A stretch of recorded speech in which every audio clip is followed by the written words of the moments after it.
KPK menetapkan Menteri Sosial Juliari Batubara sebagai tersangka kasus dugaan suap bantuan corona. KPK menyebut total uang yang diduga diterima Juliari Batubara sebesar 17 miliar. Ketua KPK, Firly Bahuri mengatakan uang miliaran rupiah itu diterima Menteri Sosial Juliari Batubara dari fee 2 periode pengadaan bansos.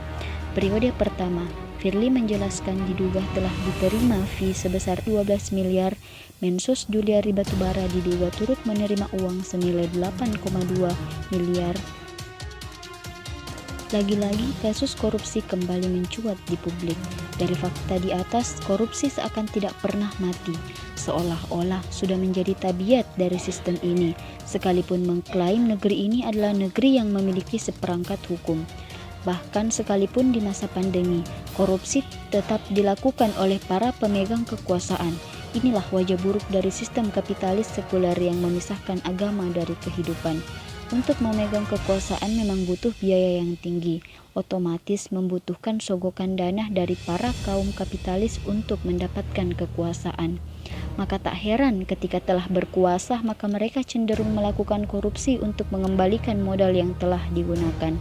Di sistem saat ini, di mana agama dinafikan dari kehidupan, aturan berasal dari buatan manusia, tentunya mendahulukan kepentingan para pembuatnya. Hukum saat ini senantiasa selalu berubah berdasarkan kepentingan. Hukum yang bagai pisau dapur yang mana tumpul ke atas dan tajam ke bawah. Ketika rakyat kecil yang melakukan kesalahan maka hukum sangat tegas diterapkan. Tetapi hal yang berbeda ketika mereka para penguasa yang melakukan kesalahan bahkan tindakan yang sangat fatal, yakni korupsi. Hukum seolah tidak tegas terterapkan kepada para penguasa dan hukum dimodifikasi sedemikian rupa. Tentunya hal ini sebenarnya bukan karena individu penguasa sehingga terjadi korupsi, melainkan karena sistem hari ini yang membuka peluang untuk menjadi koruptor. Tindakan korupsi ini tidak akan bisa berakhir ketika masih tetap berada pada sistem hari ini, yakni sistem buatan manusia sekalipun melakukan berbagai pergantian pemimpin. Namun, solusi satu-satunya yang mampu menyelesaikan tindakan korupsi ini hanyalah sistem yang sahih, yakni khilafah Islamiyah, di mana dalam sistem ini segala aturan akan berlandaskan Islam. Islam terterapkan dengan sempurna, termasuk bagaimana menyelesaikan tindakan korupsi seperti ini. Dalam sistem khilafah yang berasaskan akidah Islam yang dimana kedaulatan hanya berada pada Allah Subhanahu wa Ta'ala, seperti firman Allah yang terdapat dalam Quran Surah Yusuf ayat 40 yang artinya, sesungguhnya hukum itu hanya milik Allah Subhanahu wa Ta'ala, maka hukum dan aturan yang berlaku hanya berasal dari Allah. Hukum tak bisa diperjualbelikan, tidak bisa direvisi, dan tidak bisa diotak-atik semau manusia sesuai kepentingannya.